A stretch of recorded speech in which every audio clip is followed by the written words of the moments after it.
we have these 4 questions coming from one of our friend,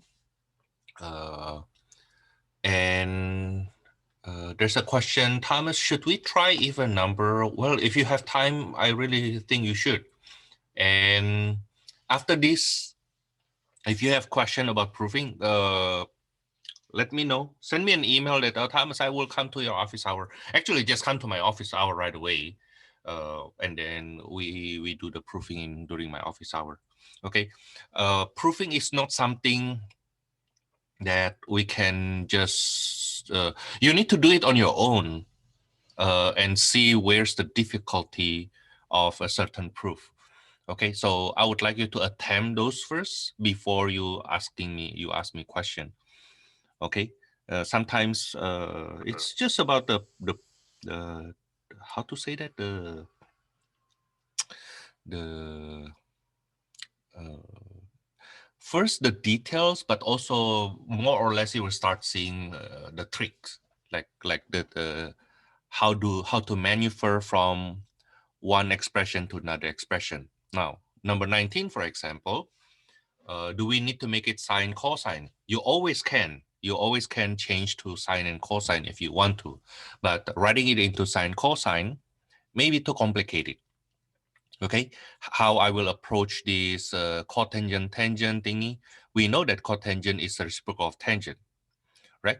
How about the for u, Thomas? All of them in for u anyway, so there's actually not an issue with the angle. Okay, what I will do is I will rewrite the cotangent into tangent instead. Okay, so I will make it 1 over tangent for u minus 1 over 1 over tangent for u plus 1.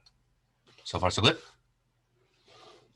Okay, now then we will multiply by the LCD tangent for u.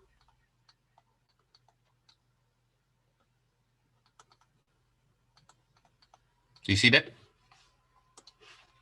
So if I multiply by the LCD tangent for u, this becomes 1 minus tangent for u, 1 plus tangent for u,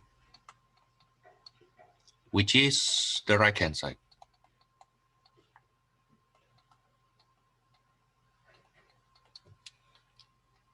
Okay.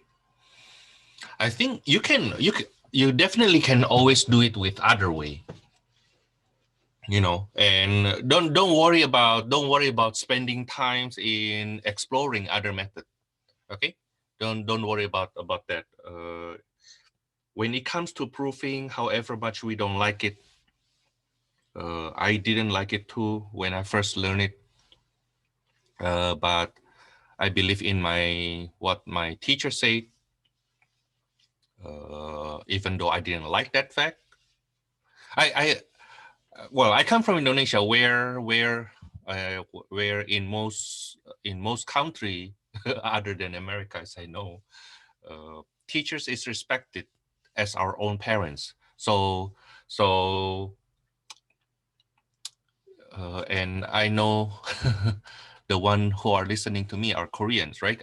And I was told that even in Korea, that teachers also respected even to the higher position than parents. Now in Indonesia, it's like the social structure is basically like this: is of course God is number one, and then your imam or your pastor or your priest,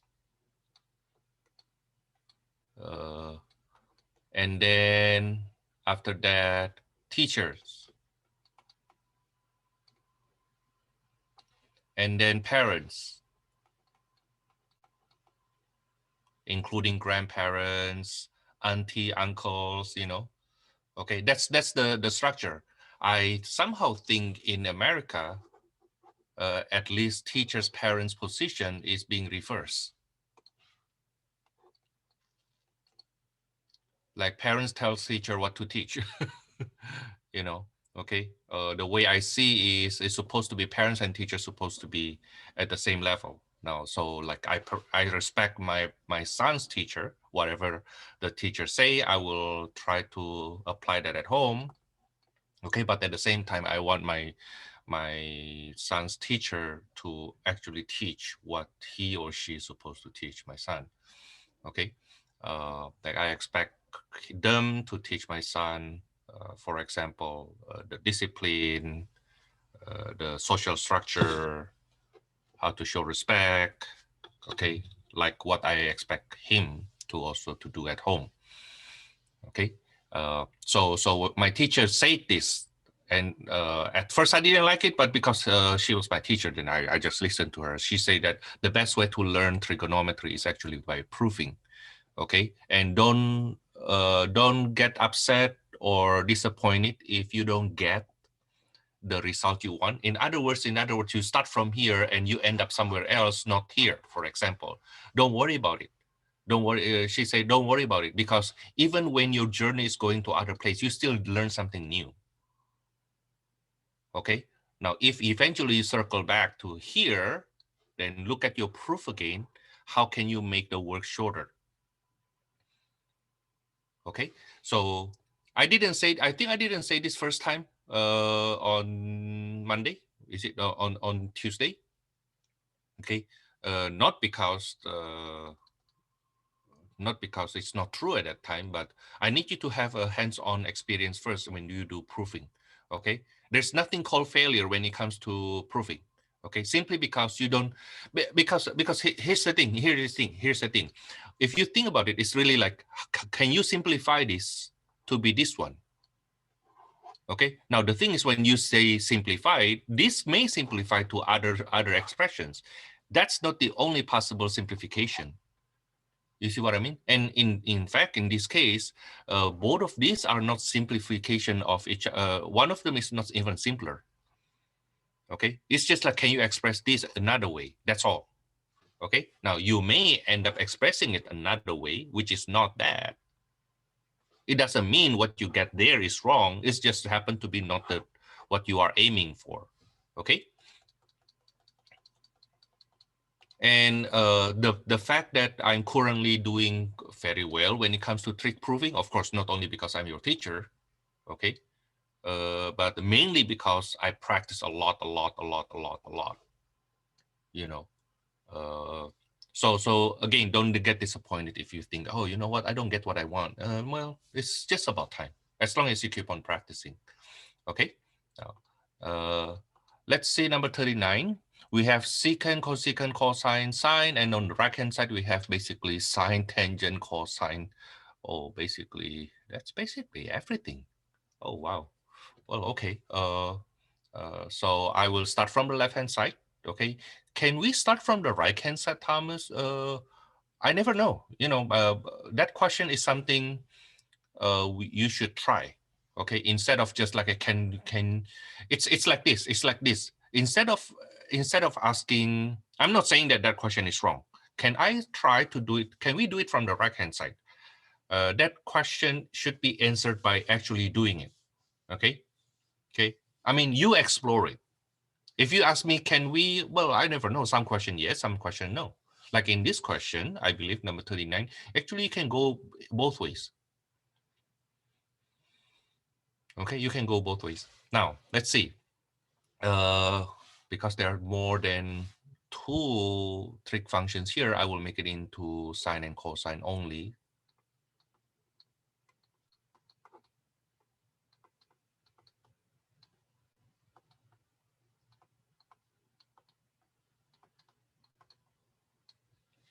And what I think I will do is I will do LCD for these two terms. Why do you want to do that, Thomas? Because what I have in mind is, if I make LCD cosine theta, this will be cosine squared theta over cosine theta. Is it right?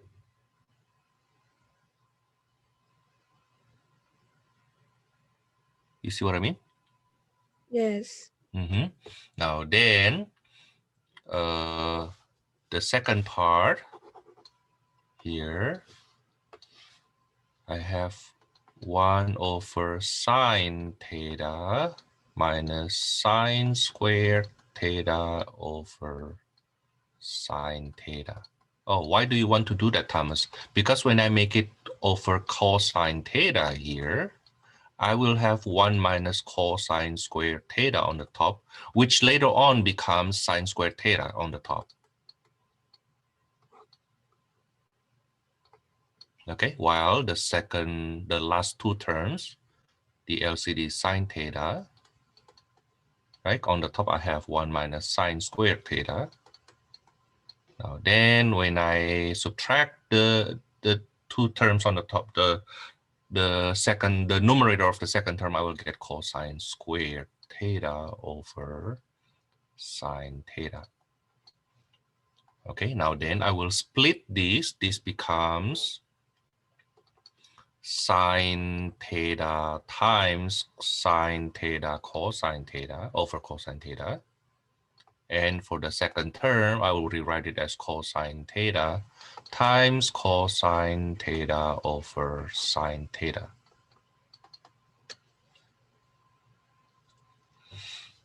Okay, let me color it this way. So basically, I regroup them.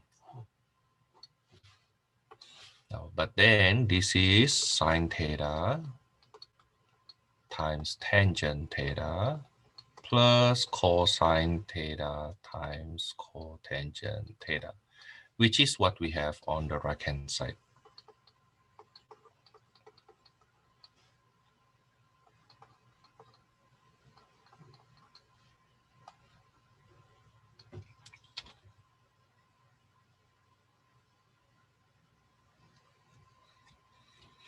Okay.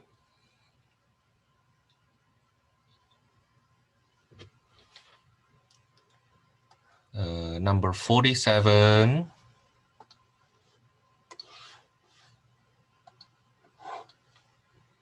Number 47, let me do it here. Oh, that one. Now this one tends to, actually this one is on the easy side. Prove natural log of cotangent x equals to negative natural log of tangent x. This one is on the easy side. Okay, so let me do it from left to right. Left-hand side, natural log of cotangent x is equal to natural log of 1 over tangent x. Is it right? But this is natural log of tangent x to the power of -1. Do you see that?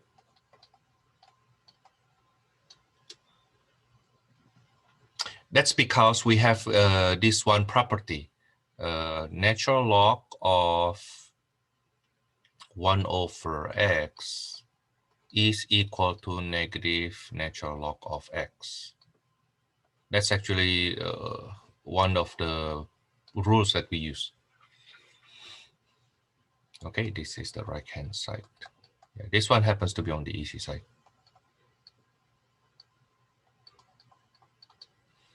Okay. We can prove this using property number 3, not basic property, but property number 3. The proof for the one I box here, this is natural log of x to the power of -1 equals to that. Now, another way to look at that, this is actually natural log of 1 minus natural log of x, right? But natural log of 1 is 0. Does it make sense? Okay, so from here, you can do natural log of 1 minus natural log of tangent x instead. And you will get this. Does it make sense? Okay. That's for number 47. I think number 49 is the one that I somehow thought that I went over that in my old lecture, the one in the lecture video, but maybe not. So proof, this one is actually important. This one is important. proof. Natural log of absolute secant theta plus tangent theta equals to, because you see this a lot in calculus 2. Negative of natural log of secant theta minus tangent theta. Yeah, this one identity happens to be something we use a lot in calculus 2. In fact, we use it backward. Yeah, we use the one on the left-hand side. Okay, so if you get something look like this, then we rewrite that as the one on the right-hand side. Okay, but I will prove it from right to left. Can I do it from left to right, Thomas? Yeah, you can. Why not? Okay, let me do both. Why not? From left-hand side, that's natural log of secant theta plus tangent theta. Now, secant theta is 1 over cosine theta plus sine theta over cosine theta, right? Then it has LCD. So I put them in the same fraction. Okay. Now, the trick is actually starting from here. Multiply the top and the bottom by the conjugate. I will multiply the top by 1 minus sine theta over 1 minus sine theta. Okay. So then on the top, I will get 1 minus sine squared theta. At the bottom, I will get cosine theta times 1 minus sine theta. Yeah, the reason we multiply by the conjugate always because we want to take advantage of difference of squares. Now, then on the top, we will get cosine squared theta over cosine theta 1 minus sine theta. So far, is it okay? I will cancel one of the cosine.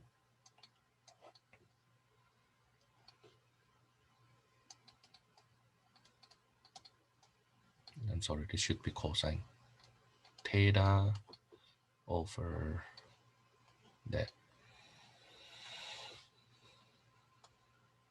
And this is equal to natural log of 1 over 1 minus sine theta over cosine theta. Or maybe instead of writing it that way, you know what? Instead of writing it that way, I do the reciprocal. Okay, so this is natural log of 1 minus sine theta over cosine theta to the power of -1. How about that? Okay, to the power of -1.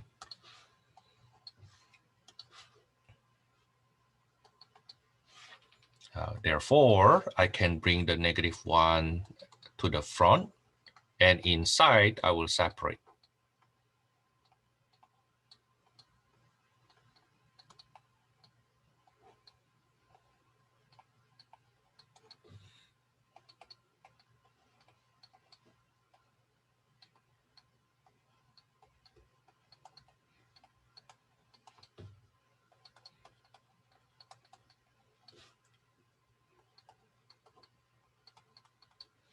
Okay, so if you think about it, the key step for this question is rewriting, after you rewriting it into sine cosine with LCD, multiply by the conjugate. That's one key step. Another one is understanding when you do the reciprocal of the argument, you get exponent -1, right? Okay, A over B is equals to B over A to the power of -1. Okay.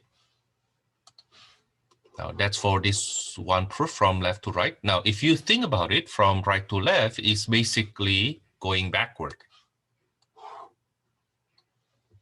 Not always true. Not always true. Like when you try to prove, for example, sine squared theta plus cosine squared theta equals to 1, you cannot prove this from right to left. No, it's impossible. It's clearly that the one on the left-hand side is simpler, right? But in this question, number 49 in particular, okay, the left-hand side and right-hand side has the same same simplicity. Both of them the same level. Now, if you have that situation, if you can go from left to right, you can go also from right to left.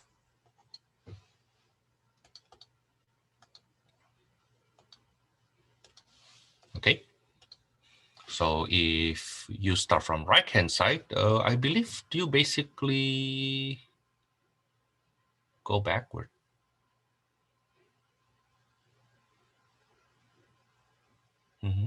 Yeah, you basically go backward. Okay. 6, 8, and 12. Number 6, number 8, number 12. Let me erase this first. And I think I can go still some place here. Number 6. Proof. Oh, that's a long one. Okay, tangent U plus cotangent U, cosine U, sine U, cosine U plus sine U equals to cosecant U plus secant U. Okay, clearly the one on the left-hand side is more complicated, right? So I will start from left to right. Okay, left-hand side equals to tangent U plus cotangent U times cosine U plus sine U.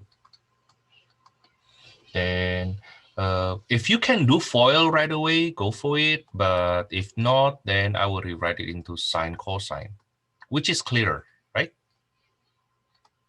The brain power that I need to write it to sine cosine and then multiply and then FOIL will be pretty much the same too if I try to do it mentally. So let me just write it down instead so that I don't get too tired at the end of the day.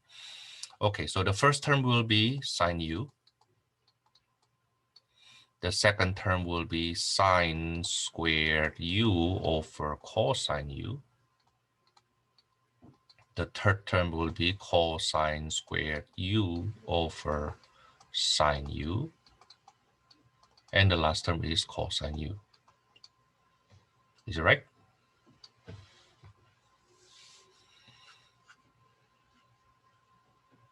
Now then, I will do this. Notice that if I make it into, let's explore, okay? If I make it over cosine U here, I will get cosine U sine U over cosine U for the first term, right? But nothing we can do with this and this one, nothing, right? It doesn't simplify to anything. If I do LCD cosine U, however, if I do LCD, I mean the denominator sine U, if I make the denominator become sine U, I will get sine squared U over sine U. You start seeing something?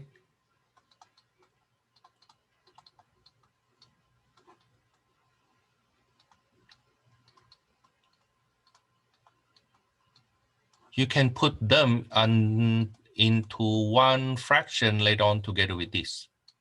Do you see that?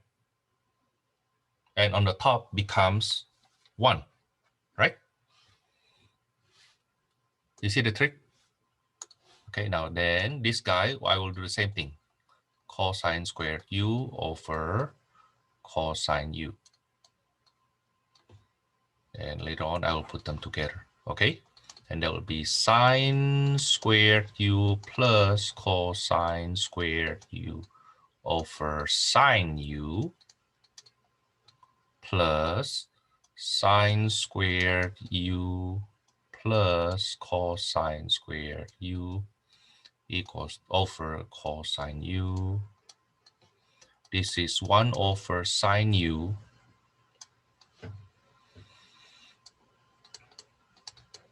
plus 1 over cosine u.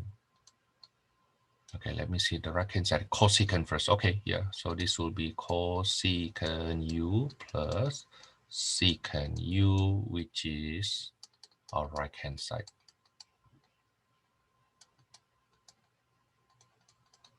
Okay, that's for number 6. The other one, let me see on the chat. Number 8.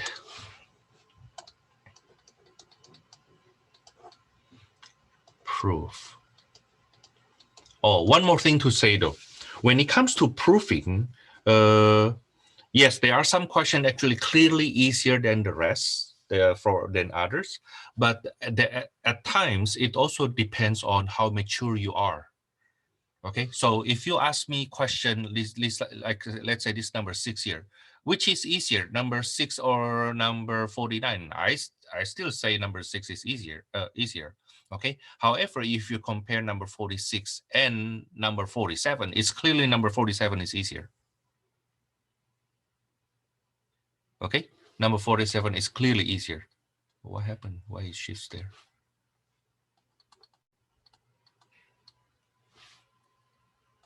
Okay, but it depends on the maturity and also depends on what kind of topics the author actually wants you to learn. Okay, so number 47, I believe, starting from number 48, the author actually tried to relate that with natural law, right? Or logarithm, basically. Okay, number 8, proof that tangent squared alpha minus sine squared alpha equals to tangent squared alpha sine squared alpha. Proof from left hand side, but I think for this question you can also come from the right hand side. That's tangent squared alpha minus sine squared alpha.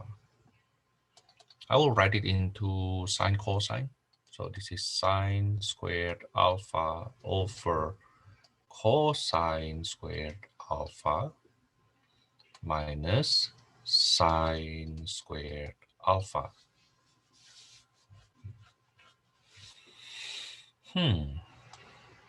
Okay, I guess I will do LCD, no other way, huh? So sine squared alpha over cosine squared alpha minus sine squared alpha cosine squared alpha over cosine squared alpha. Now notice that then I will catch the denominator cosine squared alpha that I need in here, right? This tangent squared alpha has cosine squared alpha on the denominator. So on the top, I need to catch sine squared alpha times sine squared alpha. Is it okay? Yeah, one sine squared alpha for the tangent square, and the other one is sine squared alpha for this. That's our plan. Okay, now if we put them together, that will be sine squared alpha minus sine squared alpha cosine squared alpha. By the way, earlier I talked about Korean background, like education system in Korea. Not because I know it so much though. I actually learned it from 2 different sources about Korean education background, like the how to say that, the Korean education structure, to be more precise. I watch a lot of Korean drama. That's one. Okay, and every time I have Korean drama that has something to do with like with school, right? Reply 1998, reply something. I don't even remember anymore. Anything with school, God of Study, I always watch them. And my purpose is really I want to see how students and teachers interact there. And to my surprise, I was told that they usually study until 6 o'clock in the afternoon in high school. And then after that, they still go to kind of like tutoring place, preparation place.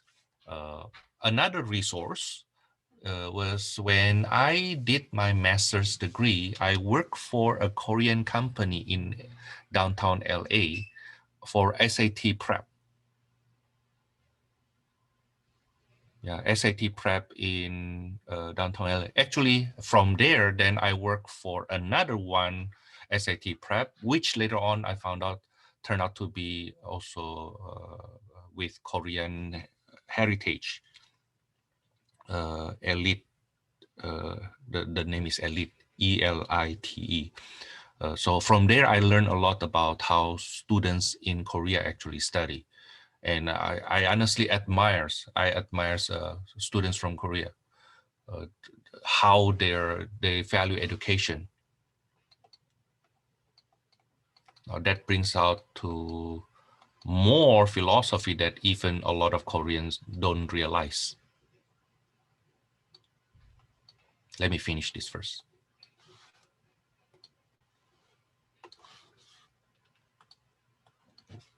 Yeah, this is sine squared alpha times sine squared alpha over, I purposely rewrite it this way. How about that? Okay, then we get what we need, right?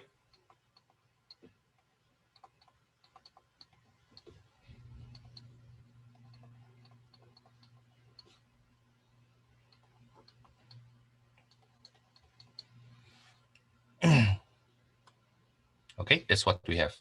Okay, now before I do number 12, which is the last question that you asked me to go over, I want to talk a little bit more about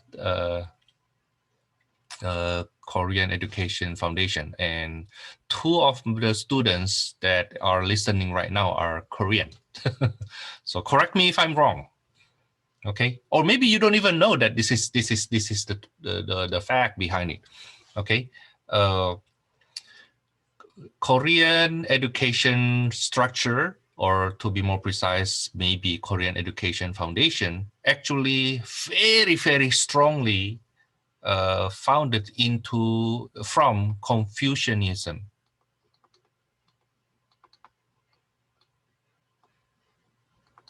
I don't know if this is the correct Confucianism. I don't like I don't really think this is the right terminology. But basically, the education is based on the teaching of Confucius. Okay, now this teaching of Confucianism, let me just use that term. I'm not sure if it is appropriate. It actually becomes the foundation of education in a lot of countries, not only in Korean. Let me use this anyway. Okay, not only in Korea, but also in Taiwan. Okay, which for a lot of people say it's part of China. That's okay, either way. Okay, and Japan. What is that, Thomas? The following philosophy. That philosophy is basically say the following. Okay, for a child to be filial, okay, children need to respect parents. To respect and take care their parents.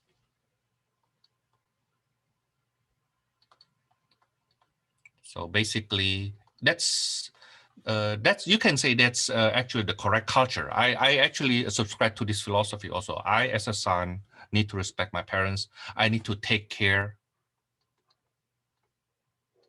my parents. Okay, because in Asian country, usually the we our social security system there is not very well developed. Okay, the retirement system is not as good. So beside getting retirement from our government, children need to help taking care of parents, at least like the physical help, like drive them around, help them when they get even older. We need to help them to take shower, bring them from bed to restroom, so on and so forth.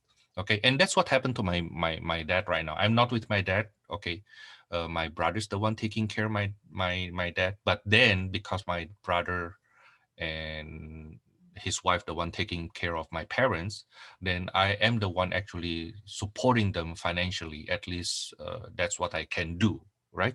Okay, it's so like my brother will be the one helping them by being present next to them, and I'm the one helping them by financially, to the point that I also help my brother bit financially for his own need, because some of his time actually being used for my parents. Okay, it's basically agreement between siblings, my siblings. Okay, now the thing is, according to Confucius, one of the greatest way to respect your parents is by doing well at school.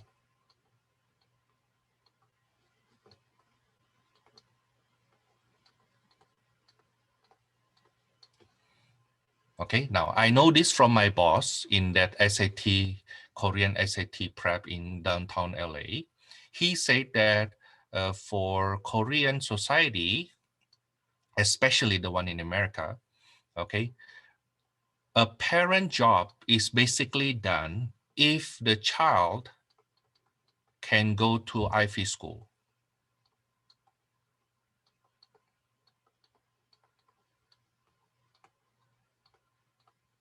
You know what is Ivy school? Basically, very, very good school. Like simply because you can go to UC Berkeley, that will be, you will be the pride of your parents already. Okay, especially if you can go to MIT, if you can go to Harvard. You see? Okay, that's not what I was told, and I say, well, I know some Chinese parents back in Indonesia also have that mindset.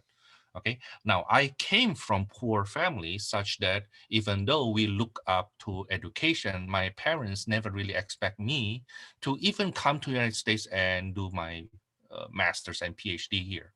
Okay, uh, a little background from me. I won green card lottery in 1997. So I get my green card before I stepped my foot on in the United States. You know, since I was little, I pray so hard that I want to get a good education. I applied for scholarship here and there, to Sweden, apply scholarship to Japan, to Singapore, and a lot of countries. I don't get any, but all of a sudden I get I get green card. So that's how I can come to the United States and then end up studying here. Okay, but no, not even in my best dream that I can come to the United States. Okay, so back in Indonesia, the fact that I can graduate from university is already a very big deal for my parents. And that's it, Thomas. All I care is like, once you get your degree, you need to go to work. Okay, you need to start earning at least for yourself. Okay, and education is like something very high in the sky for my family. Again, I come from very, very poor family. And our situation right now is much, much, much better. Okay. Why? Because of my education. Okay. And that's why I encourage you not to look down on your education. Okay. Not to look down on your degree. And of course, not only the degree as in your diploma, though.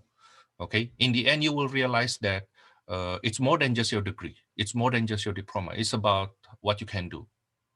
Okay, what can you produce such that people willing to pay you for that? Okay, okay. Uh, don't just think that, hey, you know what, I have degree from UC Berkeley, but that happens to be a degree that nobody demand. What's the point? What's the point? Because in the end, you need to put some food on the table. Okay. Yeah. Of course, unless your parents is so rich such that you can just spend the money for your own pleasure in education, then that's fine. But that's not what I had, because I came from poor family. Okay. Number 12. Again, for two students, if I happen to misrepresent Korean education structure earlier, forgive me and correct me. That's what I know, like from around 15 years ago, 17 years ago.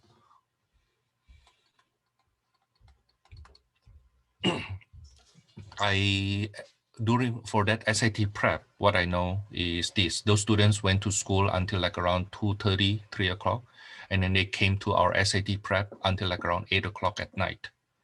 And sometimes they have homework that they could not finish themselves. They stay in that SAT prep until 10 o'clock at night.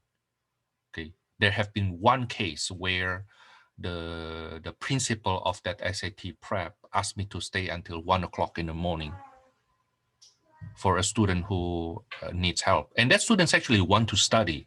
So his parents actually pay more for me to stay and help him with the homework. Not doing the homework for him, no, actually tutor him. It's just like, I'm so surprised with that high dedication.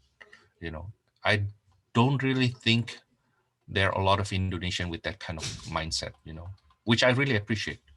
I really appreciate that willingness to pursue the understanding, at least in math. I don't have enough space on the right hand side, so I write that equal sign in the next line here. Now then I go on. That's cosine theta over sine theta plus sine theta over cosine theta, big over sine theta plus cosine theta. I think what I will do next is I will multiply by the LCD. You see that every time I have complex fractions, I multiply this. So if you remember, since the very beginning, right, quite a long time, even before test one, I teach you how to simplify complex fraction using this method. Okay, not only for that time though, but that's basically a skill that I would like you to have. So what happened on the top, you will get, you will get cosine squared theta. On the top right, you will get sine squared theta. On the denominator, on the other hand, you will get, let me not foiling it in, let me leave it in factor form.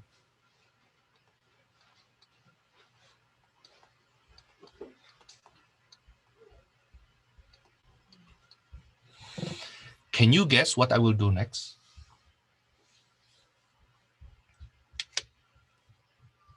Divide Divide what?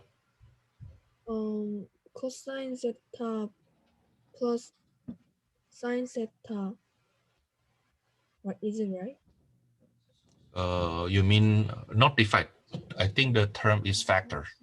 Oh yeah, factor. Yeah, that's difference of squares, right? That's right, huh? So you see that this is cosine theta plus sine theta times cosine theta minus sine theta, right? Okay. And at the bottom, we have sine theta plus cosine theta, sine theta, cosine theta. I don't need the parentheses actually here, but it's okay. Now, then you see that the first factor are the same, therefore they cancel. Cosine theta minus sine theta over sine theta cosine theta. What do you think I will do next? I need to have cosecant theta minus secant theta. That's what I need. Is it right? Yeah. What do you think I should put in the middle?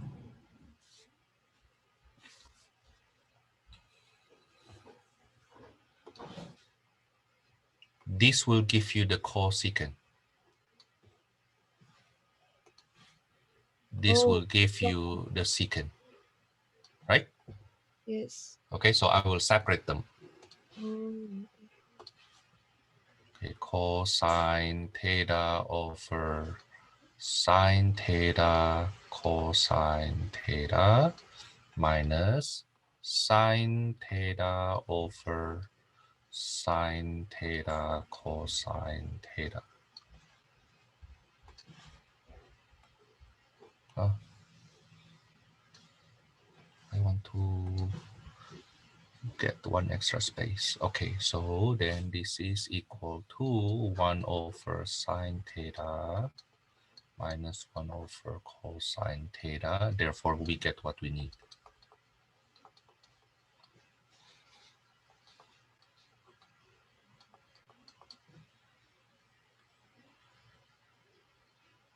Okay. Now, last words about proofing. Why proofing is good for our practice.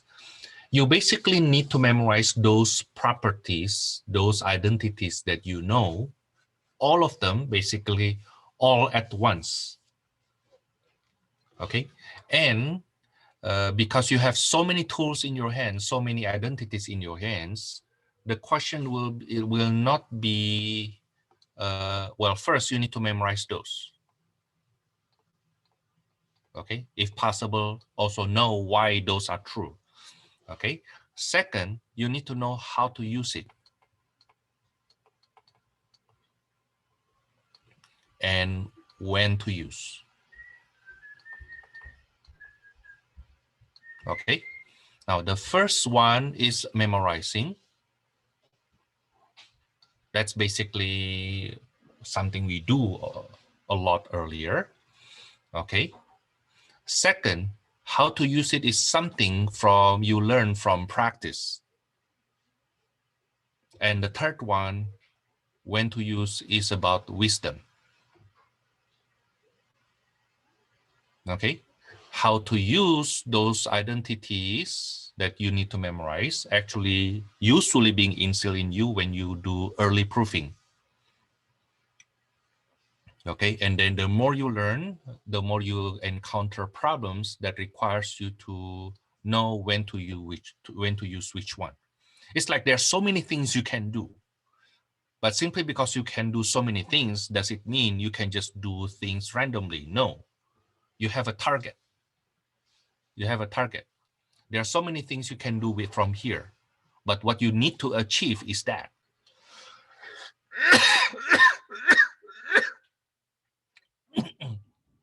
Okay, there are so many things you can do with your youth, but you need to be wise enough. You need to have that wisdom to direct your life to the purpose you want. Okay, how can I ask more about even questions? I didn't solve it all right now, so if I try to have a question I want to ask, you can ask me, let's say on Tuesday during my office hour if you want. Okay, or even if you are available on Monday, Monday class, or during my office hour on Monday, feel free to come. Okay, feel free to come.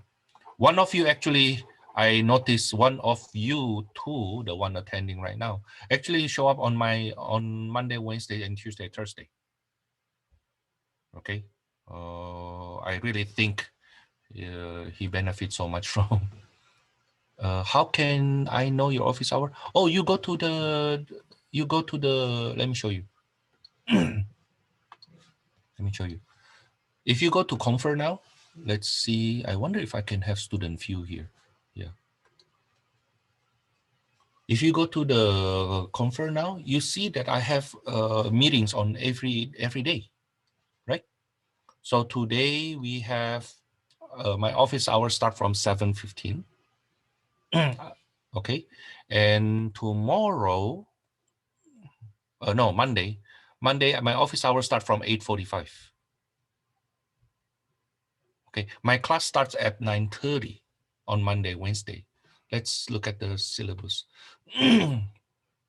Oh, what happened? Give me a second.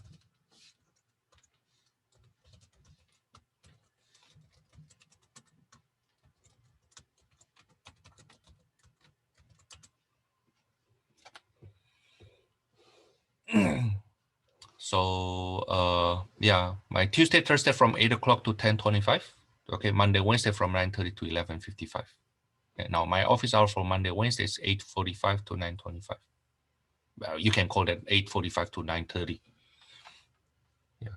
Okay. And feel free to come both. That's what I say. I really like it that the department chair actually combined two of my sections into one canvas shell. You know. Okay, so that you can actually observe each other. Okay. Let me Um, go. Yes. Uh huh. so so I'm in the Tuesday and Thursday class, but if I can join the Monday and Wednesday Zoom, then is it okay? That's totally okay. Actually, that's what I want you to do if you have time. Oh. Yeah, if you have time, yeah. So one of you here, the other students actually had been doing so for the last 1 month, I think, or maybe even more. Yeah. So Monday and Wednesday, what time is it Yeah. start? Look at the syllabus again. Yeah, it's on your Oh, syllabus. okay, okay. Okay. Thank Yeah, you. on your syllabus. Mm. That's for 6.1b, and yes, you can ask me further question. Okay. Let's go on to 6.2.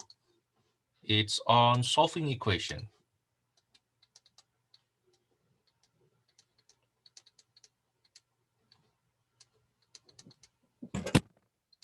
Professor, is it Uh-huh. for the test 3 that range of the test is until 6.3? No, your test 3 only up to 6.1. Oh, okay. Yeah, so this will be in your test 4 already. This is in your test 4. Okay. Okay, not in test 3.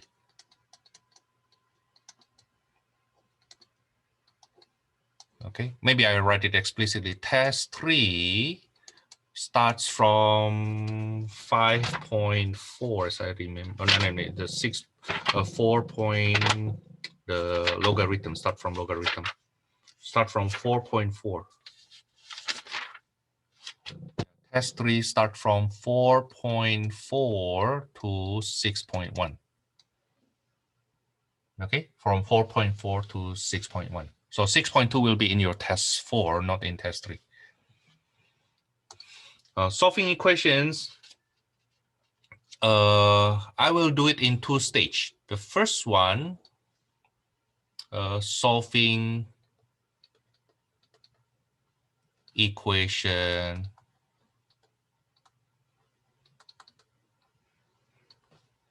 for all theta, for all angles. Maybe I say for all theta. And second part, solving equations for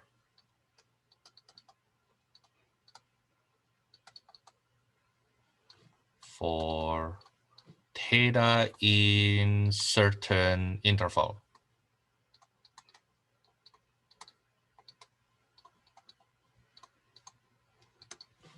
Now you will see later on that it is basically a continuation from part A to get answers in part B. Okay, now let's start with part A, solving for all theta. For example, and this including things that you may need to memorize along the way. Okay, for example, 1. Okay, for all theta in degrees first,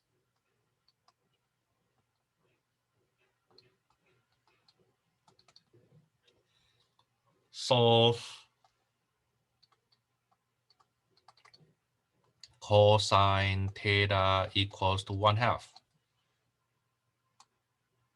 Cosine theta equals to 1/2. In quadrant 1, what's that?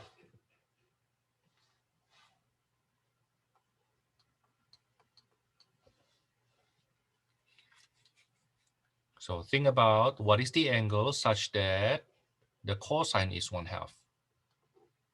Well, that's a special angle, right? What is the angle here such that this is 1/2? 60 degrees, right? Okay, that's the one in quadrant 1, but cosine also positive in quadrant 4. Let me use this notation. Cosine is also positive in quadrant 4. The reference angle must be the same. In this case, the reference angle is 60 degrees, right? So in quadrant 4, that must be 360 minus 60, which is 300 degrees. Okay, now don't forget the degree sign. Now, but before we end this question, don't forget to add the period. The period for cosine is 360 degrees, right? In degrees, 360 degrees. So I will add 360 degrees K. Our textbook use N, it's okay, either way. Okay, plus 360 degrees K. Okay, usually we read 60 degrees plus the multiple of 360 degrees. So these K here are integers.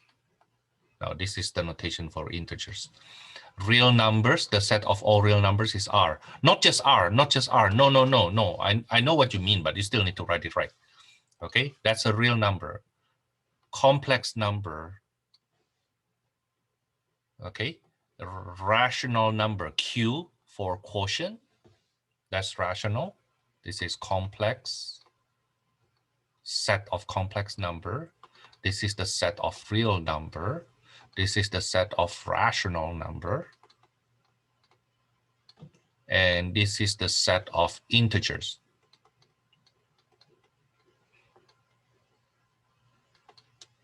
Okay, the set of natural number.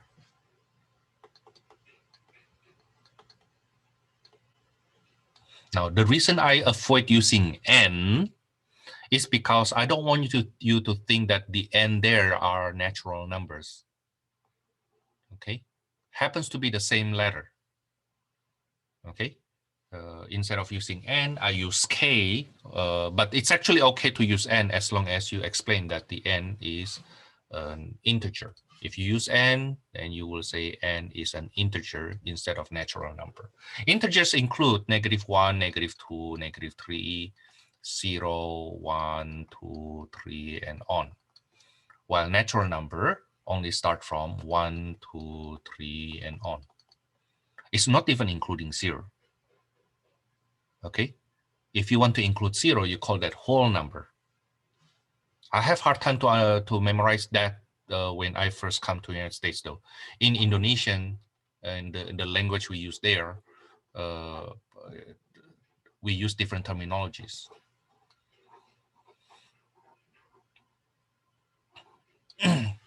Okay. Now, so this is a very simple question, of course, but things we learned from this example 1 is you need to memorize those special angles and the values. Okay, maybe I write it down. Memorize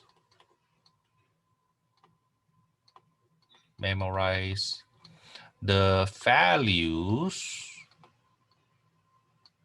of special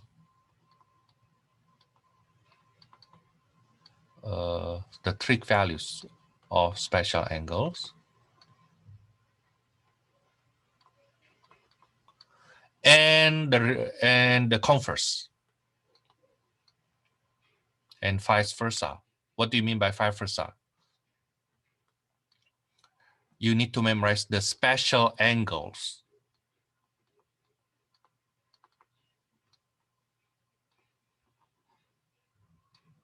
of the trig values.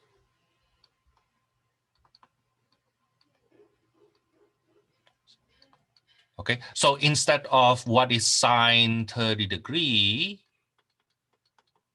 you also need to know sine what equals to 1/2. Instead of sine 30 degree equals to what? Right? You also need to know sine what equals to 1/2. Okay. Second, you also need to know the quadrant.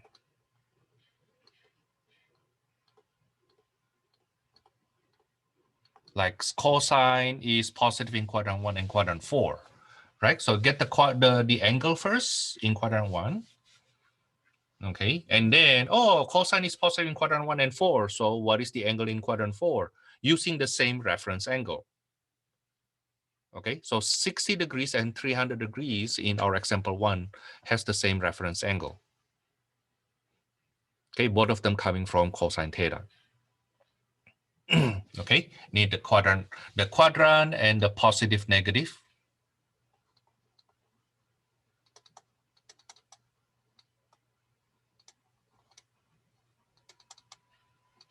Okay, and later on you will see that you need a pretty strong algebra.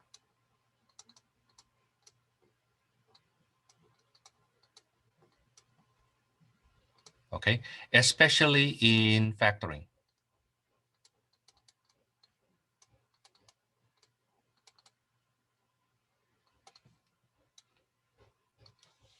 Okay, now solving equations can be really wild. Yes, can be really wild. And you will, starting from now, you will have, for every section, we will have solving equation problem. Okay. Even for the rest of this chapter, you have solving equation on each section.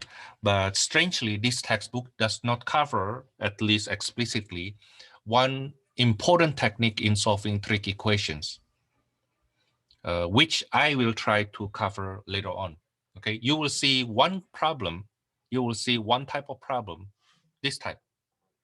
When you combine cosine theta and sine theta later on, okay, let's say equals to 1/2, right? And I will able to show you 3 different ways to do this. I will show you 3 different ways to do this. And these 3 different ways are totally different ways. Totally different ways. Our textbook only show the first way.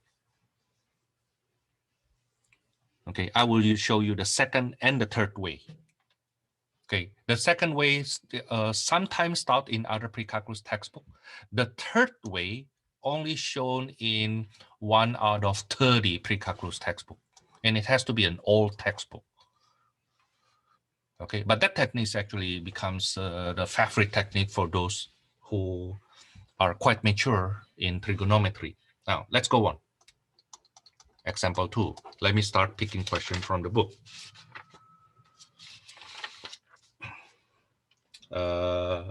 Let's say for all theta in radian. Sometimes we use this notation. Instead of saying for all theta in degrees, they will say for all theta with degree sign. Okay. And if it is without degree sign, then they will use theta. In other words, if there's no indication that you need to do it in degrees, then your answer should be in radian. Okay. Our textbook instead follow the convention that the angle all should be in radian. Okay, that's why you don't see our textbook actually doing it in degrees. Okay, but with me, sometimes I want it in degrees, sometimes I want it in radian. Okay, suppose I do, for example, number 4. Okay, number 4, we have cotangent alpha equals to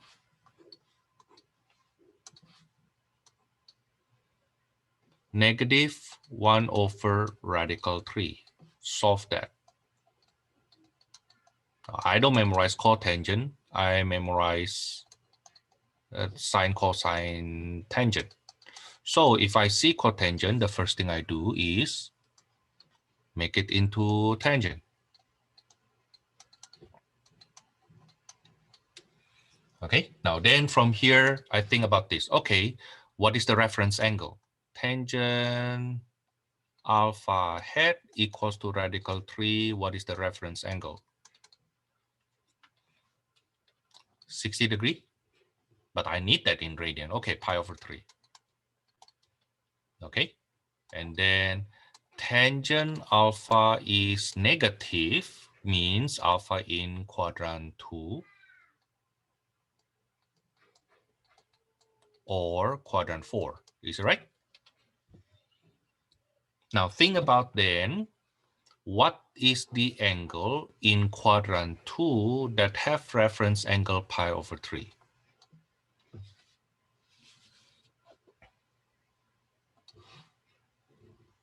Then alpha will be pi over 3, right? Okay, and notice that tangent and cotangent has period pi. Remember that?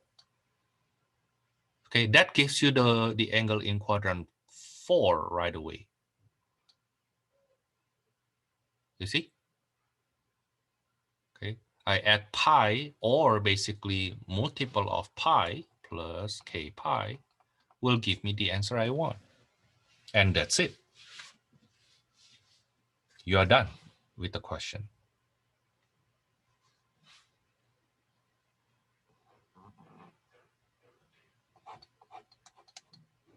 Okay, just like this one earlier, we are done. We are actually done here. Now, to relate that to part B, as you will see later on, suppose I say the alpha has to be between 0 to 2 pi.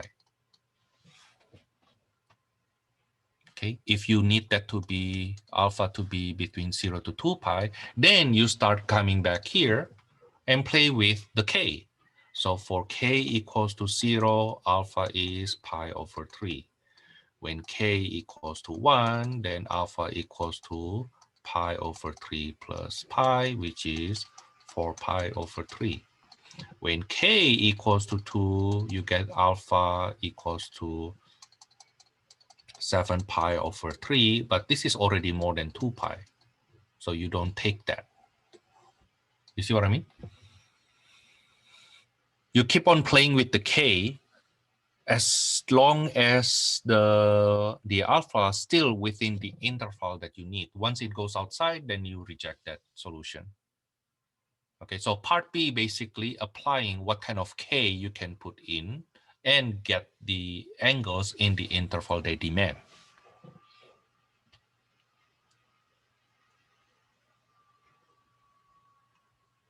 Okay, now things also to remember is that sine, cosine have period 2 pi. Tangent has period pi.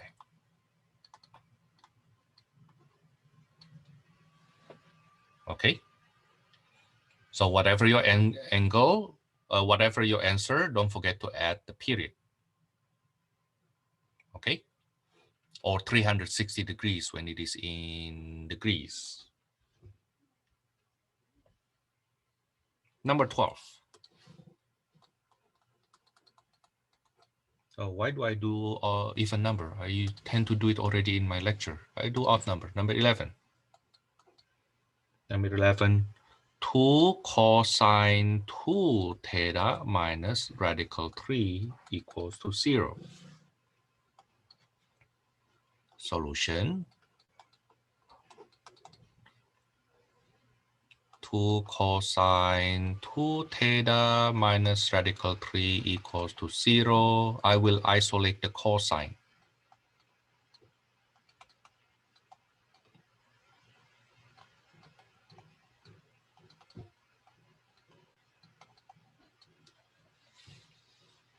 Okay, now then from here, what is the angle? Call that x. What is the angle such that cosine x equals to radical 3 over 2?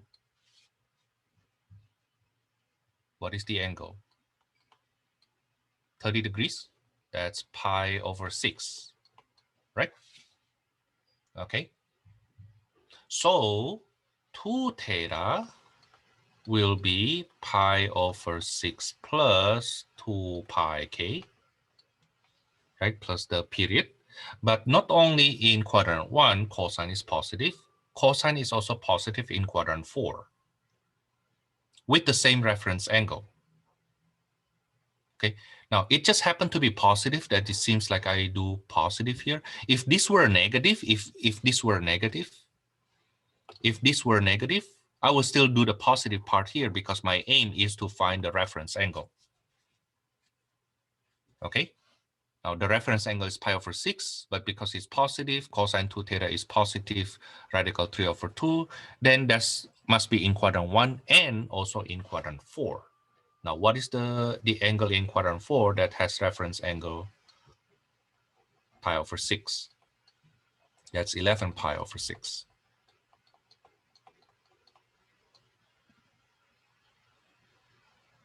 Okay, think of it this way. If I make it reference angle here, then x is in quadrant 1 and quadrant 4. You see? Okay, and both of these axes here has reference angle pi over 6. Does it make sense?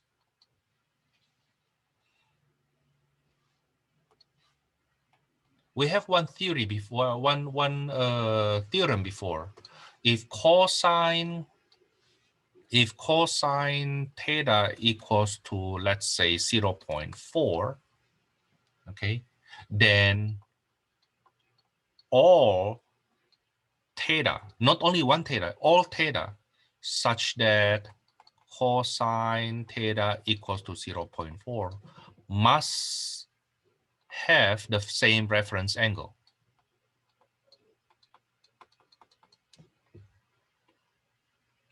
Okay, so if you look at the solutions I offer you here, okay, look at the solutions I offer you here, you see that cosine 2 times pi over 6 is equals to radical 3 over 2. Cosine 2 times 11 pi over 6 also, I'm sorry, no more 2, is also radical 3 over 2. In fact, even when the k is 1, so I get cosine 13 pi over 6, that is still radical 3 over 2. Okay, as long as the reference angle here is pi over 6, then and it is on quadrant 1 or quadrant 4, then it must have that cosine of that angle must be radical 3 over 2. Okay, now, but the thing is we are not done yet because the question is find the theta. Is it right?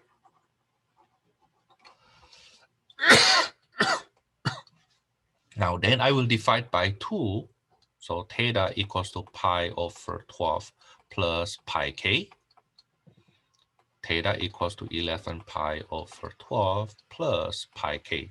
And I hope now it makes sense because what is the period of cosine 2 theta?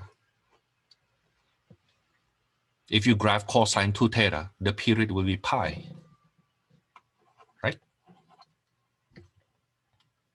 That's because the period of 2 theta is 2 pi, such that the period of theta is just pi.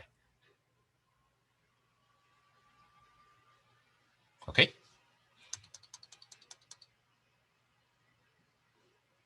Now that's for number 11. How about, let's say, number 15, 17, no fun.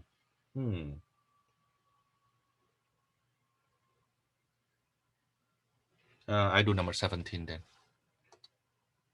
Yeah, I do number 17. Sine of 2x minus pi over 3 equals to 1/2. Like sine blah equals to 1/2. So what is blah? Then blah is pi over 6 plus 2 pi k, right? Sine blah equals to 1/2. Then the blah is either pi over 6, 30 degrees, or 150 degrees, 5 pi over 6. That's what I use here. I don't attack for x right away. I attack the angles first. Then from that angle, you add pi over 3, right? Okay, if you add pi over 3, so let me work this out here.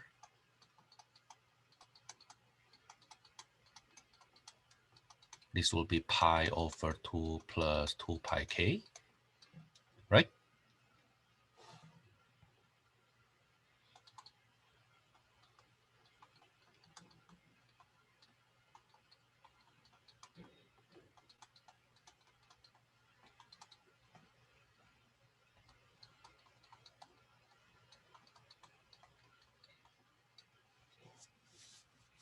And then you divide by 2. So x equals to pi over 4 plus pi k. X equals to 7 pi over 12 plus pi k. Okay, so this guy divided by 2 becomes this. This guy divided by 2 becomes this. Does it make sense? Okay, now it is not, oh, by the way, I saw some students like to do it this way, and this is not a correct way to show the work. I know what you mean, but that's not, but Thomas, it's just my style. No, it's not your style, my style thingy. The correct way to show the work is by doing it this way, okay? Another way to show it is you write them next to each other. So 2x minus pi over 3 equals to pi over 6 plus 2 pi k, colon 2x minus pi over 3 equals to 5 over 6 plus 2 pi k, and then you finish this, you finish that. That's the other alternative. Okay, the following is not the correct alternative. The following is not correct alternative. That you solve one branch first and then you solve the other branch below that. No, that's not right. I know what you mean, but no, that's organization-wise. No, that's not right. Okay, okay. You need to write both possibilities right away.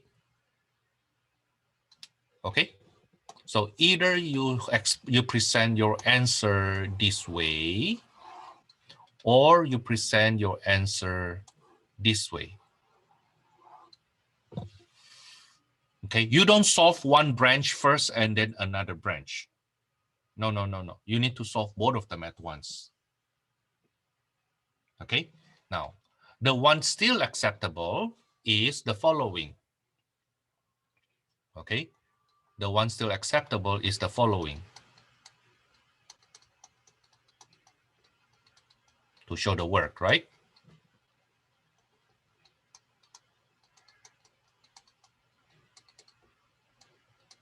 So you write both possible outcomes first, and then you kind of like name it. Let's say this is the first equation, and then this is the second equation. Then you say for 1, you finish it. And then for 2, But once you finish those, then you need to conclude at the end. So x equals like that. That's how you present it. Okay, you don't do only one and then you finish it, and then you do another one and then you finish it. No, you have to show both possible paths of solution first. Okay.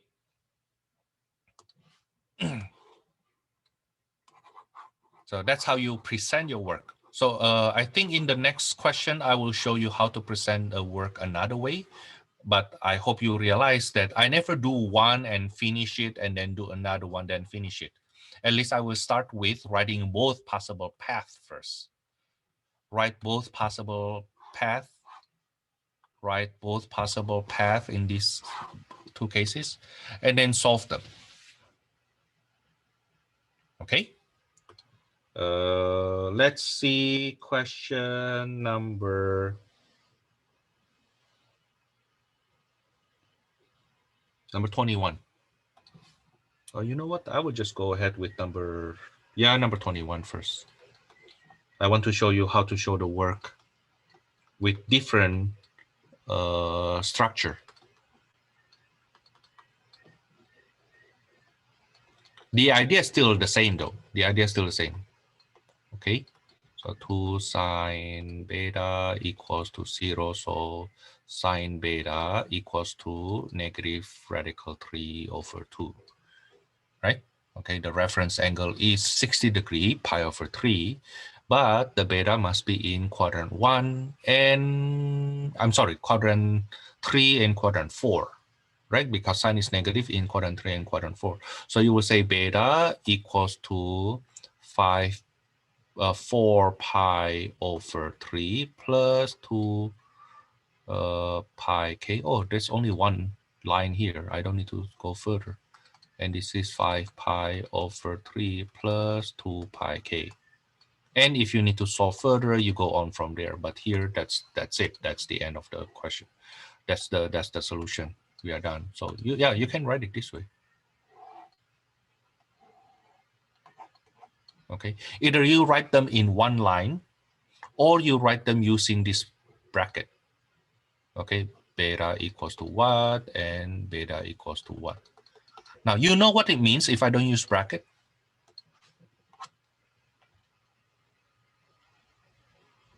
To say it, if I don't use bracket, it actually means that these two equation means, how to say that? Usually when we write it this way, it means the next line is the consequence of the previous line. Let's say the beta equals to, or instead of beta, let's say x equals to 2 times 3 plus 1. So the next line you say 2x equals to 7, where actually your 7 actually coming from here, right? Okay. In other words, the next line is the consequence of the previous line. The next step in the next line. Okay. So that's what happened if you don't use that braces. If you don't use braces, it means this beta here is the consequence of the previous one. While what you are trying to say is, no, they are actually two different answers. That's why you need to put bracket or the braces. Okay, either you use braces to say that they are equivalent different answers, or you write them next to each other like this.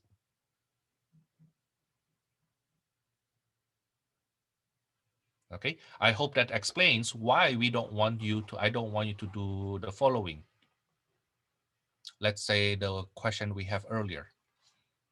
Okay, 2x minus pi over 3 equals to pi over 6 plus 2 pi k. Imagine if I don't show either using the first yellow circle or the second yellow circle. Suppose I show the first answer first. So I keep on writing. I get x equals to pi over 4 plus pi k. And then the next line you start the second branch.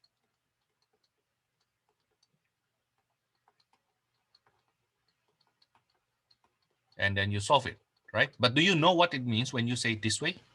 This means actually that this line here is the consequence of the previous one. That's what it means. Remember that the next line is written in the next step is written in the next line, right? Okay. Even though what you were trying to say that this is the answer for the first branch and this is a totally different branch, right? But because the way you write it, it actually means that way. The next step is done in the next line, and that's what you are actually showing. Your next step, okay, is the consequence of your previous step. Okay, that's why we don't write it this way. Okay, that's why we don't write it this way. Worse in worse, I usually don't accept this kind of way of writing. Worse in worse, you do the point. Okay, this one here, or you say number 1 and then number 2. So people who read it can tell the shifting. Oh, you know what? This is branch number 1. And this is actually the branch number 2, equivalent to that branch number 1. That's how you explain your work. Okay, people who don't organize their work usually have hard time to understand why I penalize points here and there. But Thomas, I get the right answer. Well, but you don't know what you mean, what you write. Okay, it's like you just focus on the answer, but you don't focus on the explanation. Until you see proofing, then you don't know how to prove because you never really think about how to think. Okay, you just know the final answer in numbers. That's quite sad. Let's take a break. We come back at 9:35, 9:36. Right now it's 26, right? 9:36. Okay, let's start again. From here, I will spend another, let's say, 30 minutes to this solving equations. Okay, first one has something to do with factoring. Let's start with number 31. They already factor it for us. So 2 sine theta plus 1 times 2 cosine theta plus 3 equals to 0. So either sine theta equals to -1/2 or cosine theta is -3/2. Okay, but this one here not applied. Why? Because cosine theta has the range between 1 and -1 only. Okay, -3/2 is not in the range of cosine theta. Okay, we only work on this branch here, the first branch. So sine theta equals to -1/2 means theta equals to, that's in quadrant 3, right? Okay, you don't need to use subscript 3. I just put it there to make you aware that's the answer from quadrant 3, which is 7 pi over 6. Don't forget to add the period. And the answer in quadrant 4, that's 11 pi over 6 plus 2 pi k.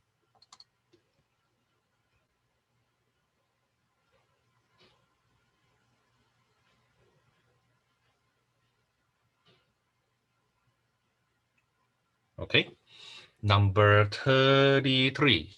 This gets more complicated. Cosine x plus 1 equals to 2 sine squared x. I have sine and cosine. Uh-oh. Change one of them to the other. Now, cosine x cannot go to sine, but sine squared can go to cosine, right? The square of that sine helps. Equals to 2 times 1 minus cosine squared x. Now, suddenly everything is in terms of cosine.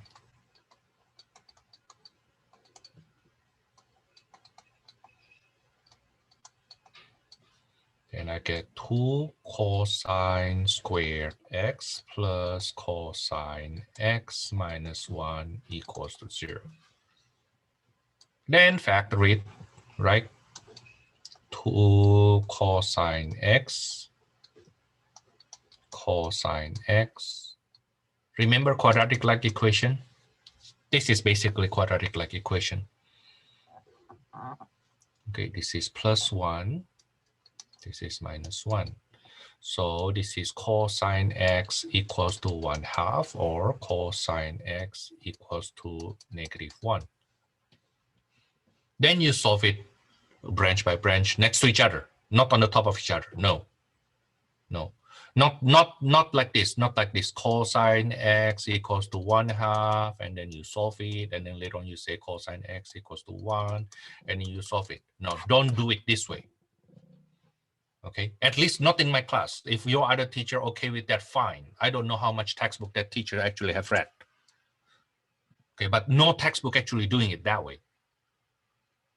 Okay, at most, if that book does it that way, this way, it will say the first point. Okay, so the first branch and then the second branch. So it has an identifier that this is not the only answer. Okay. Yeah, my tendency is actually write them next to each other. Okay, unless if I have multiple angle, like 2 theta, 3 theta, like that, then I write them using braces. That's my style. Okay, but it doesn't have to be like that. You can still write them next to each other in that case, and that's totally fine. Okay, cosine x equals to 1/2 means x is equal to pi over 3 plus 2 pi k, or 5 pi over 3 plus 2 pi k. Now, cosine x equals to -1 only happens at pi.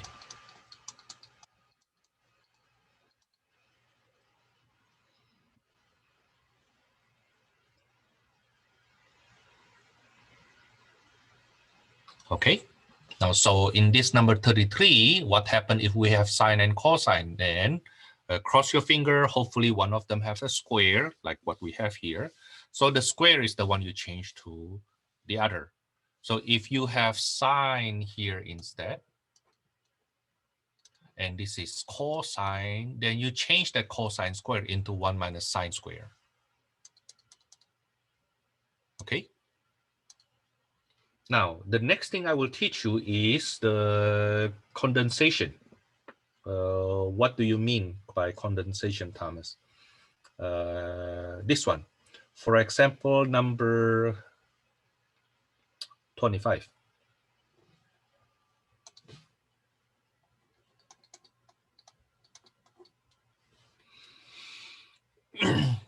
Tangent squared x equals to 1.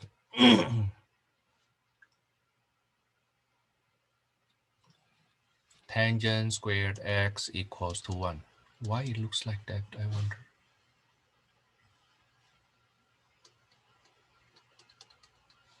So tangent x will be plus minus 1. Right? Now, then the first branch, tangent x equals to 1, give you what? Tangent x -1 give you what? When x equals to 1, that will be pi over 4 plus k pi. Is it right? And for the second branch, x equals to 3 pi over 4 plus k pi. Are you with me? So the first answer, if you imagine this, the first branch has these two positions here. Okay, the second branch has these two positions.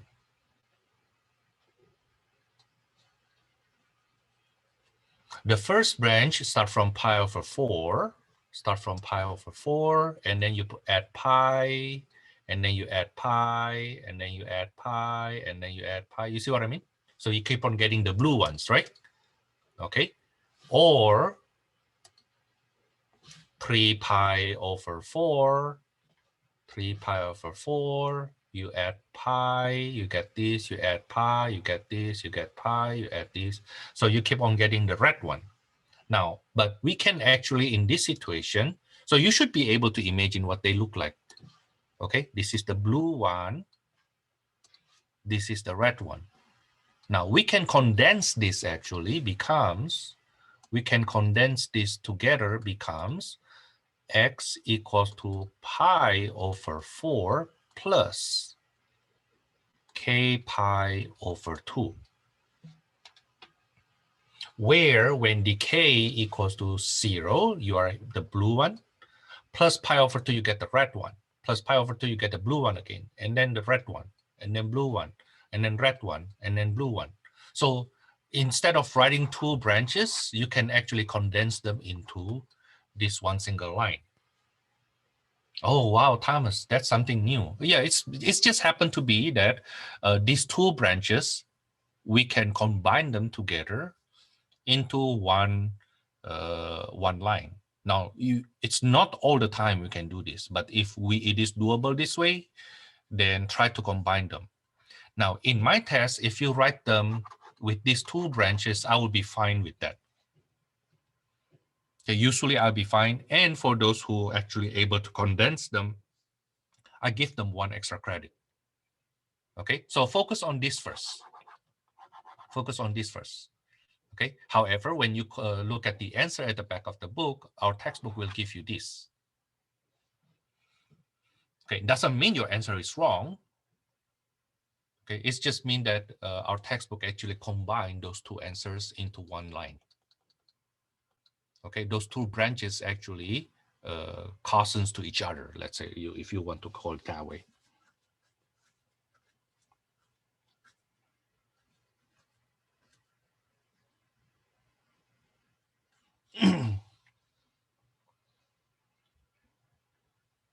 Okay, now then what happened with part B, the later part? That's actually just continuation of what we have done earlier.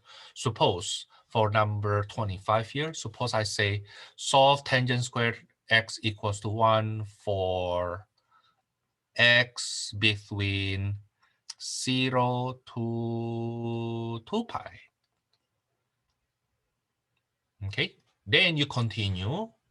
Basically, when k equals to 0, that is pi over 4, right? When k equals to 1, x is 3 pi over 4. When k equals to 2, until you fall outside of the interval they want. And that's actually the new stuff.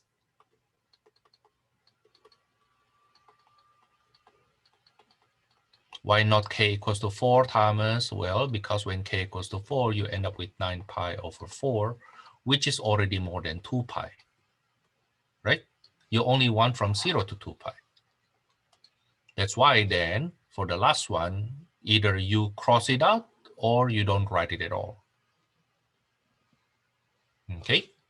And you may want to summarize that. So x equals to pi over 4, x equals to 3 pi over 4, x equals to 5 pi over 4, x equals to 7 pi over 4. Now, if you don't want to write the x many times, alternatively, you write x is an element of this set. So those people who are so lazy, they just want to write the x once. This is the proper way to write it.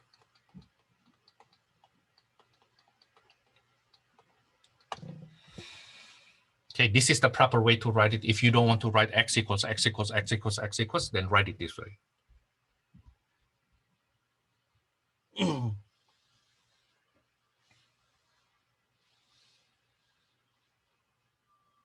Okay, now that's what happened with condensation.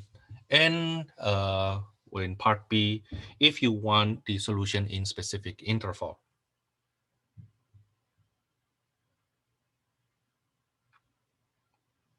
Okay, now let me ask you to take a look. Oh, you know what? Let me do number 43. Yeah, number 43. We have cosine 2x minus pi over 4 equals to 0. Oh, cosine is 0 at pi over 2 and 3 pi over 2.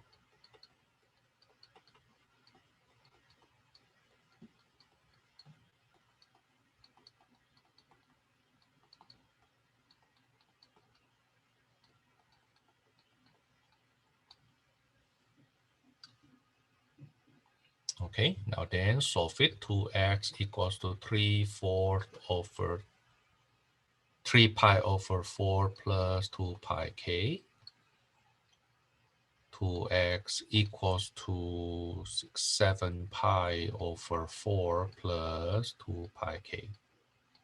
Then divided by 2, x equals to 3 pi over 8 plus pi k. X equals to 7 pi over 8 plus pi k. Now then, because you want that to be x to be between 0 and 2 pi,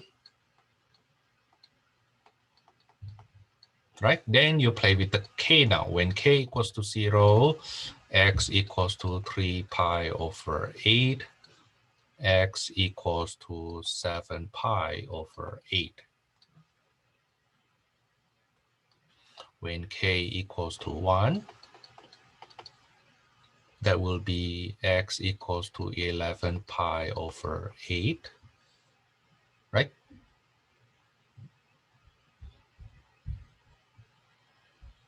And then when k equals to 1 here, I get 15 pi over 8.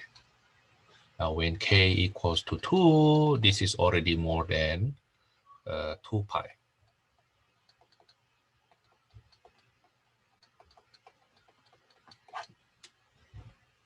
Okay, so the answer will be, if I use that set notation, 3 pi over 8, 7 pi over 8. If possible, make it in order, but if not, you are fine. It's a set anyway.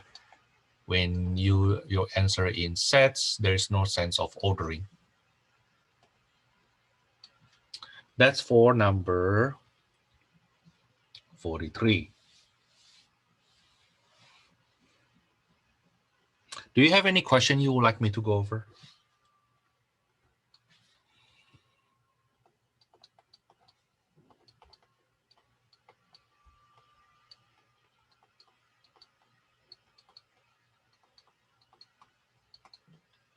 For this one question here, number 51, note,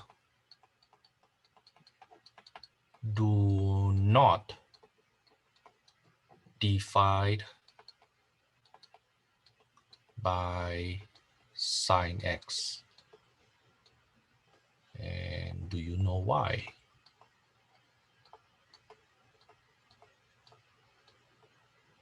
Do you know why you can't divide by sine x? I said it many times already. I don't want to say it anymore.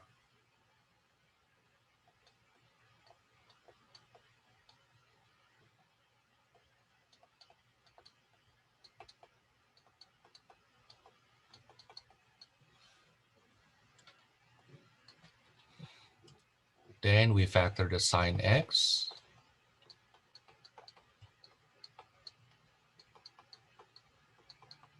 So we get either sine x equals to 0 or tangent squared x equals to 1. Sine x equals to 0 is when x equals to pi k, right? It's either 0 degrees or pi.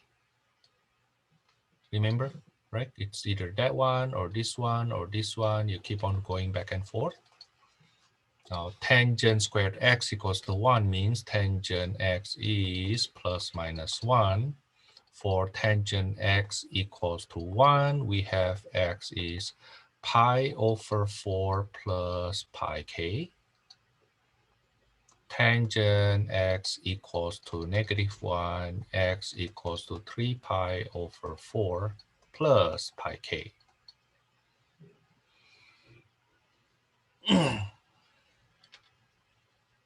Okay, when k equals to 0, we get pi x equals to pi over 4. Actually, when when x equals to 0, x equals to 0. When k equals to 0, x equals to 0 here. X equals 0 here. And x equals to 3 pi over 4. When k equals to 1, I get x equals to pi, x equals to 5 pi over 4, and x equals to 7 pi over 4. So there are 6 answers here.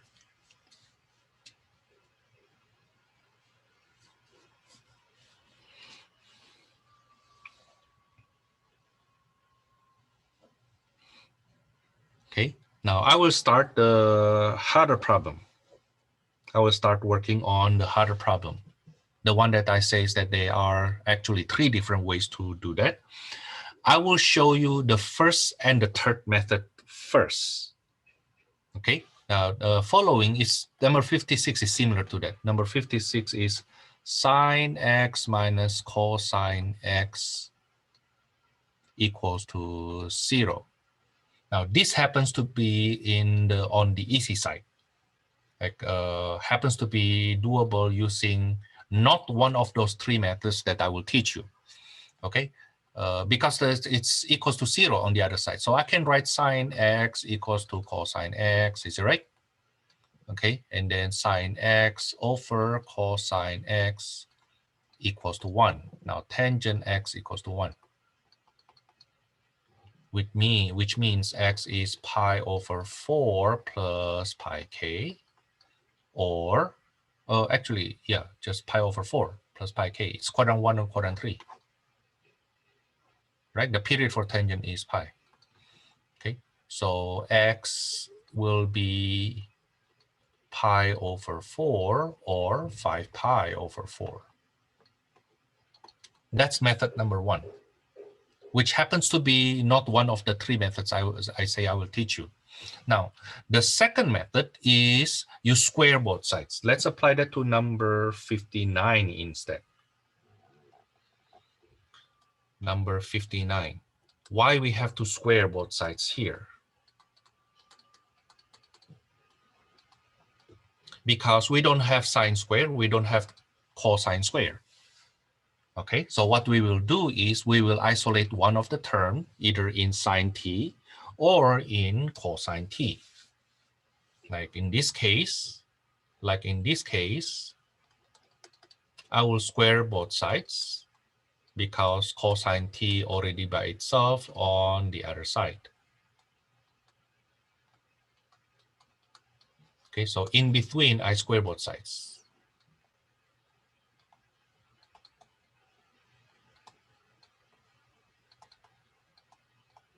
There's a weakness to this method. Okay, there's a big weakness to this method. The weakness is because we square both sides, then we may have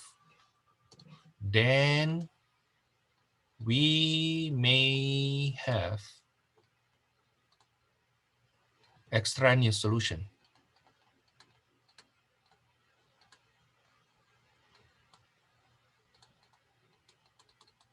And we need to check each solutions we have later on.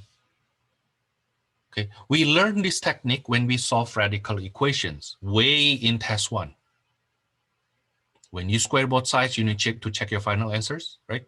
Okay, and not just check it visually. No, you have to show the steps of checking. That's the big weakness of this method. But this is the method being taught by our textbook. That's the thing. That's the method taught by our textbook. So we have no other way. We have to just check it later on if you teach that, if you do it this way. Okay, that will be 1 minus 2 sine t plus sine squared t equals to, then I have sine only on the other side. I will change this cosine, becomes 1 minus sine squared t. Okay, the purpose is such that all the quote-unquote variable are in sine t.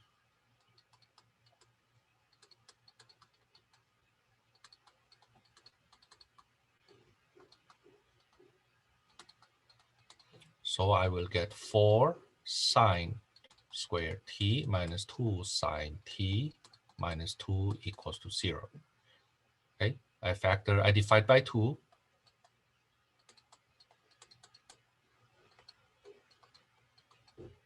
And then factor.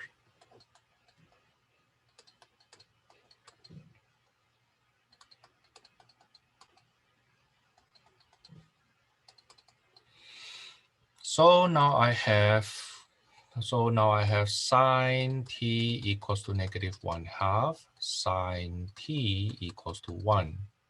If t equals to negative 1/2, then t is in quadrant 3.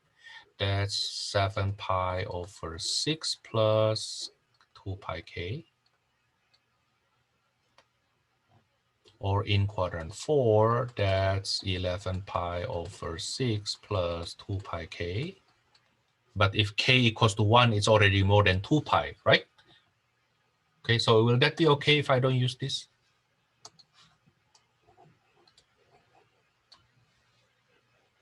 K will be just 0. Okay, and sine t equals to 1 when t equals to pi over 2.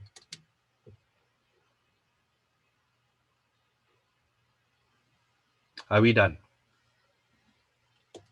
No. Remember, you square both sides? So you have to check this answer. Each one of them. Okay, and when you do checking, you need to write that check. Okay, t equals to 7 pi over 3 over 6. You check that against the original equation.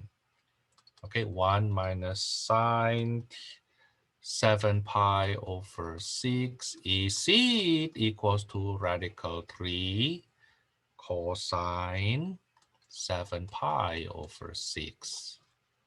This is 1 minus negative sine pi over 6.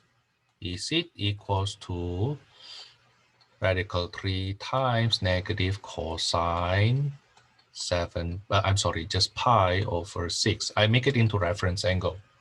So this is 1 plus 1/2. Is it equals to radical 3 times negative radical 3 over 2. This is 3/2. This is negative 3/2. No, it's not checked. It's not right. So 7 pi over 6 is not a solution. Let's go on. How about, let me use the, you know what? I think I will go below. The second solution, 11 pi over 6.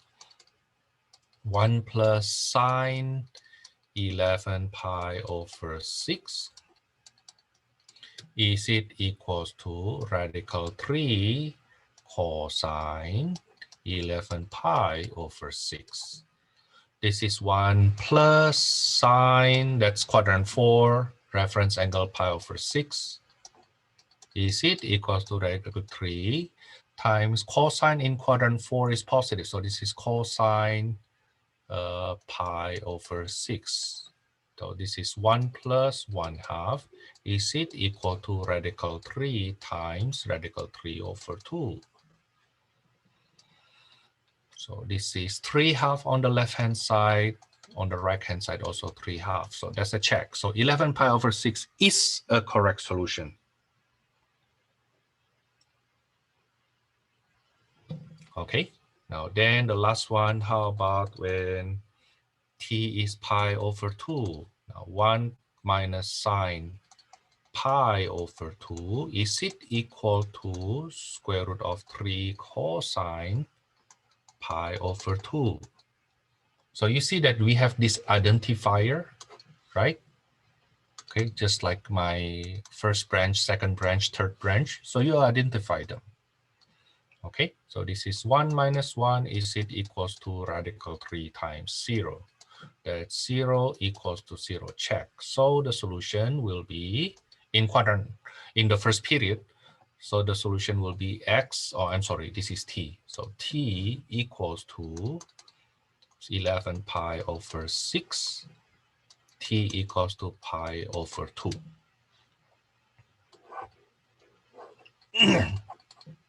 Okay, now this is the first method. I will show you the second method, which is simpler. You don't need to check anything. You don't need to check. Okay, but the second method is the reason our textbook do not teach this second method. In fact, as I remember, I browsed through this book. Our textbook does not go over this second method at all.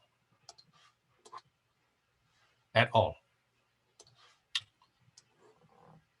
Okay, that's because our textbook actually follows what they call right triangle approach of teaching trigonometry. Okay, I will teach you the second method. Is called unit circle approach.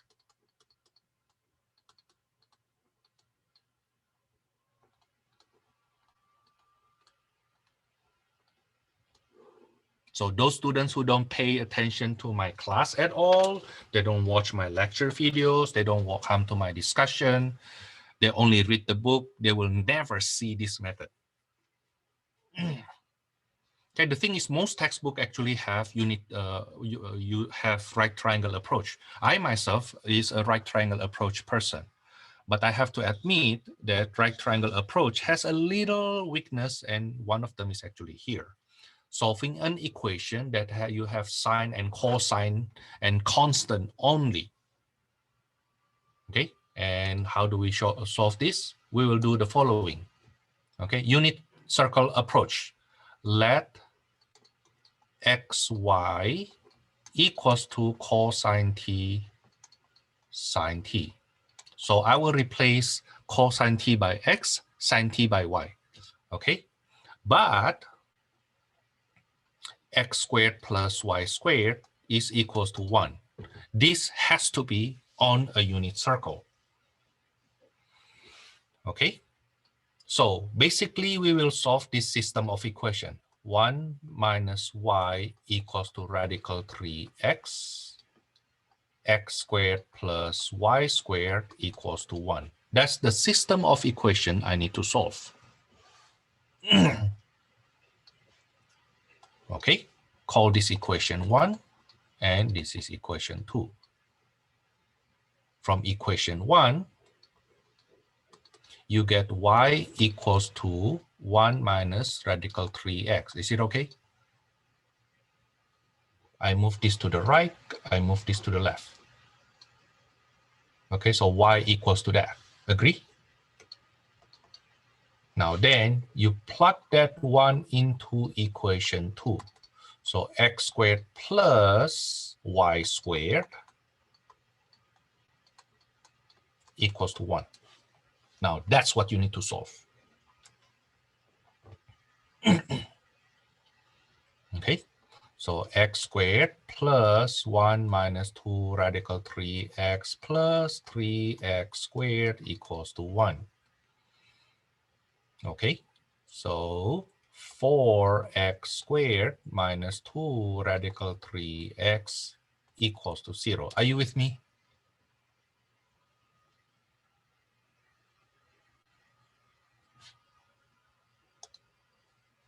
Okay, now then I will factor 2x so that I get 2x minus radical 3 equals to 0. So either x equals to 0 or x equals to radical 3 over 2. Is it right? Now I'm not done yet. I'm not done yet. Now if x equals to 0, then what is y? 1 minus y equals to radical 3 times 0. 1 minus y equals to 0. Y equals to 1. Is it right? So x comma y is 0, 1. What is the angle correspond to that coordinate?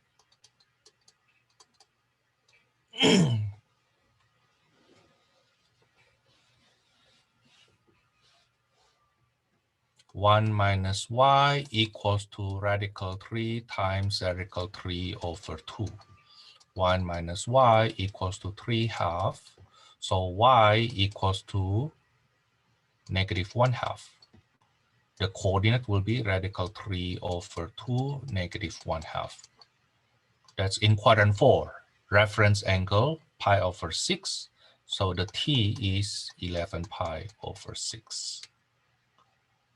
That's it. You get the answer you need, and no more than the answer you need.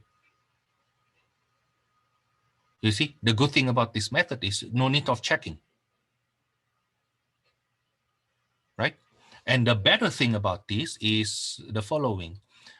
If the question is designed in a way that the answer is not nice angles, if the answer is not nice angle, you usually get stuck here.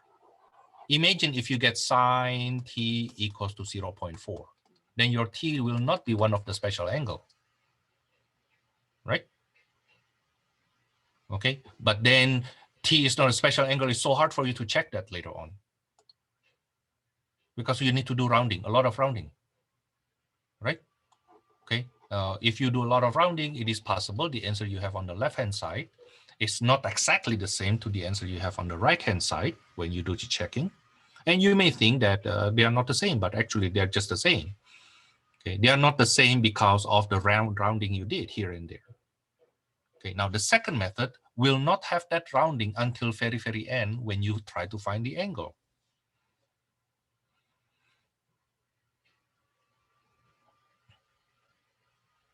Okay, I saved the third method until we are done with 6.3. Okay, the third method has something to do with 6.3 or maybe even 6.4. Okay, but let's do one more question. Let's say we do number, that's 59.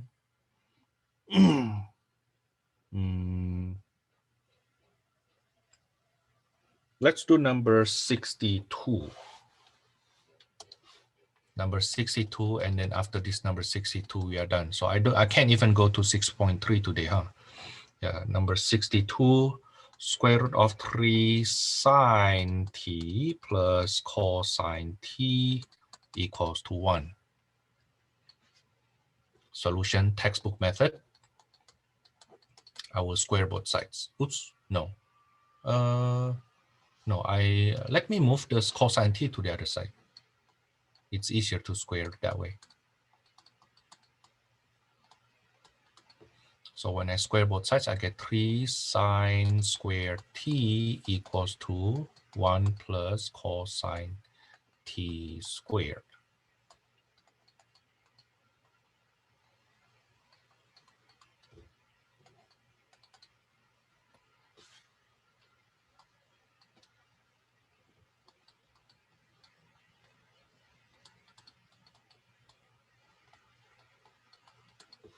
So 3 minus 3 cosine squared t equals to 1 minus 2 cosine t plus cosine squared t. I set one side equals to 0. So I get 4 cosine squared t minus 2 cosine t minus 2. I will factor or divide by 2.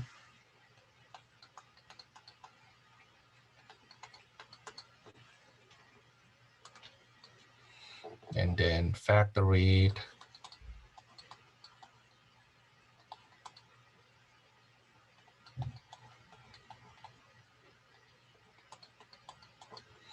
So I get cosine t equals to negative 1/2 of cosine t equals to 1. But cosine t equals to 1 means t equals to 0. 0 degree, right? Cosine t equals to negative 1/2 means t is 2 pi over 3 or t is 4 pi over 3. Now we just need this to be the t is in the first period, right?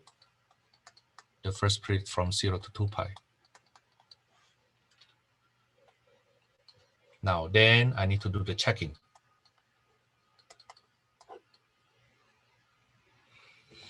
When t equals to 0, I check the t equals to 0. Square root of 3 sine 0 plus cosine 0.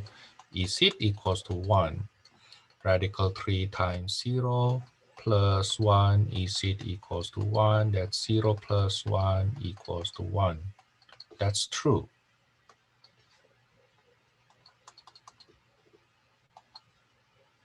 Okay, that's for t equals to 0. When t equals to 2 pi over 3,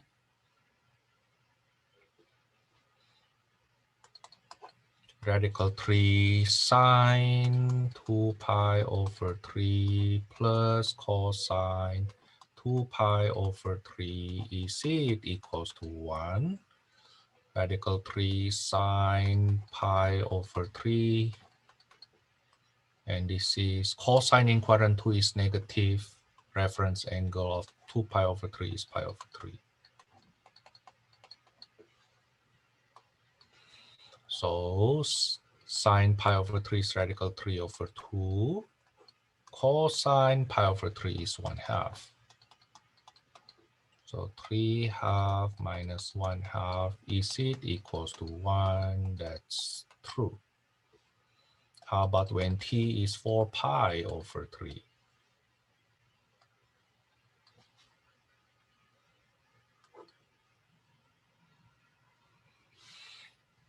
Is it right? 2 pi over 3, 4 pi, yeah.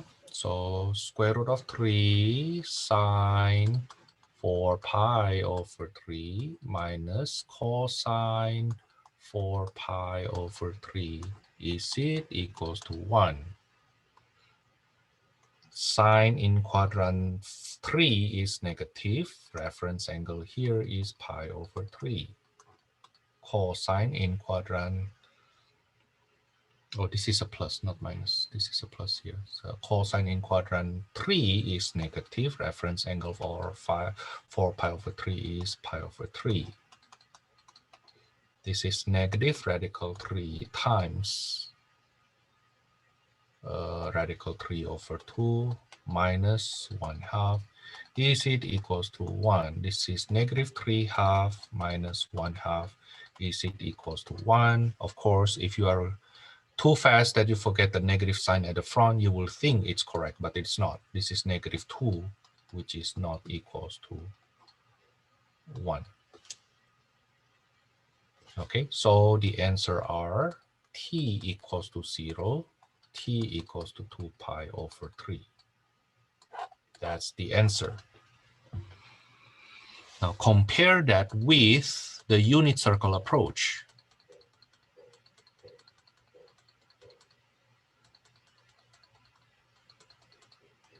I purposely write them next to each other so that you can see the length of the first work compared to the second work.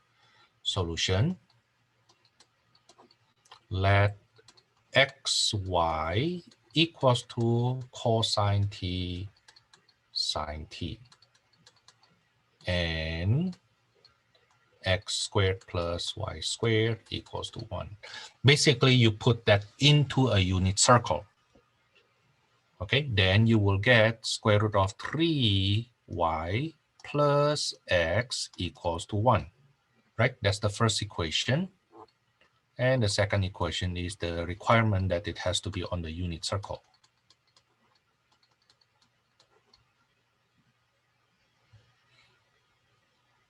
Okay, now from equation 1, I said x equals to 1 minus radical 3y.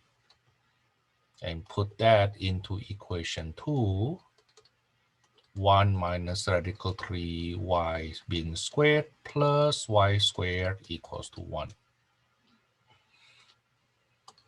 That is 1 minus 2 radical 3y plus 3y squared plus y squared equals to 1.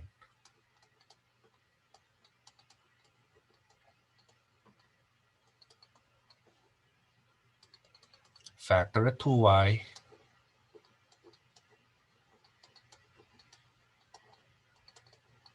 So either y equals to 0 or y equals to radical 3 over 2. Now then put it into the x. Okay, so x equals to 1 minus radical 3 times 0, that's 1. Right?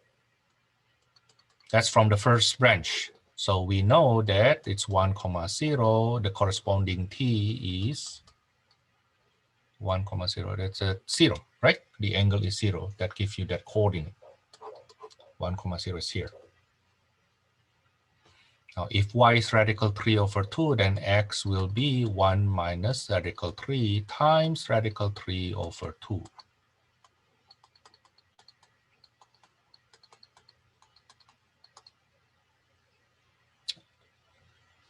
So the coordinate is negative 1/2, comma, radical 3 over 2. That's in quadrant 2.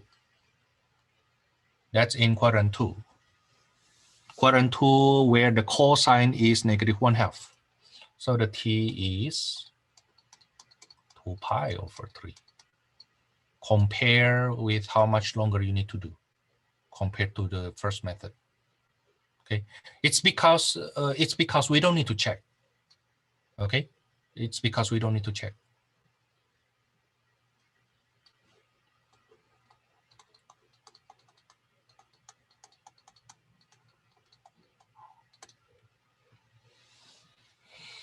Okay. Now for this section, your suggested homework, basically, I would like you to do number 1 to number 67 while you start studying for your 1 to 69 while you start studying for your test 3. Okay. Suggested homework from 6.2. Do this with the odd ones. Now, on Tuesday, when we come back, I need you to already watch the video and memorize this 6.3. Let me call that intro to 6.3. For 6.3, I need you to memorize this formula.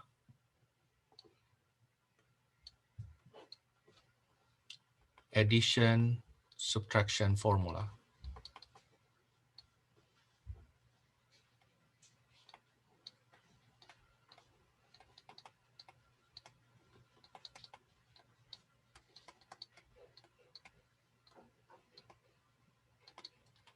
Now, in the past, we have learned the B group, the basic identities.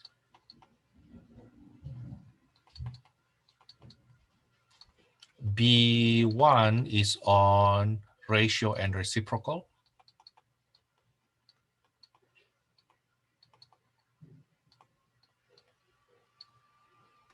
B2 is the Pythagorean identity.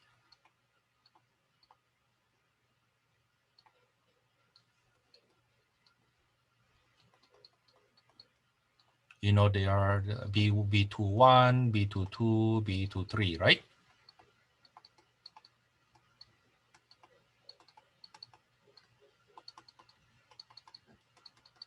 And then B3 is the co-function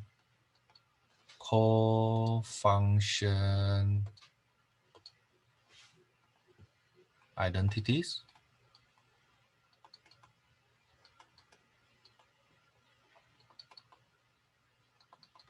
There are 3 of them, B31. Cosine A equals to sine B when A and B are complementary angles, right? Take a look at your notes. If 2 angles are complementary angles, then they are related by cofunctions. And B4 is the negative angles. The letter B that I put in front of those groups to describe that those are from basic identities. Now, addition subtraction formula is the first group. Okay, and I need you to memorize this. In fact, I need you to memorize it in this order. Once I put number in front of that identity, I need you to memorize that in that order. Okay, so on Tuesday when you come back, you already memorized this. Just memorize it. If you can see the proof, that will be great. If not, at least memorize this. Okay, cosine A plus B equals to cosine A cosine B minus sine A sine B. The ordering is different from textbook. I want you to memorize it. Not only memorize these formulas, I need you to memorize this in that order. Cosine A minus B is cosine A cosine B plus sine A sine B.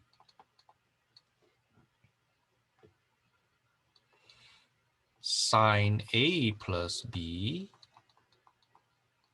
equals to sine A cosine B plus cosine A sine B.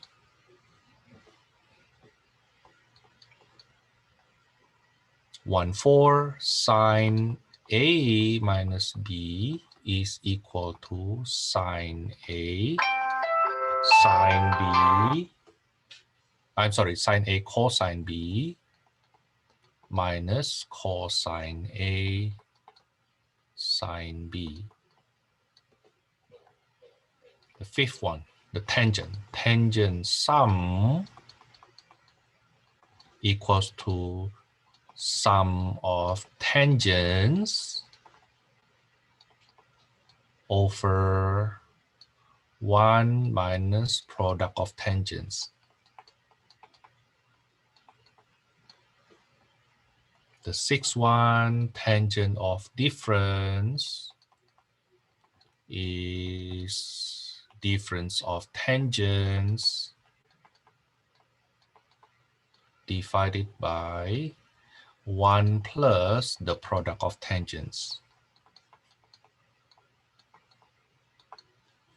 Okay, the first one has a pretty heavy proof. That's a graphic proof from graph. Okay, but once we get the first identity, the rest actually follows. Okay, I think on Tuesday I will go over the proof again for cosine. Okay, I will go over the proof again for cosine. I believe you can see that in my lecture video, right? But I will go over that again. Okay, and maybe I go over some of the rest. Okay, I will not go over all of them. But then on Tuesday, we will focus on how to use this formula. Okay, on Tuesday, we will do 6.3 and 6.4. And Thursday next week, we have a test. Okay, see you then.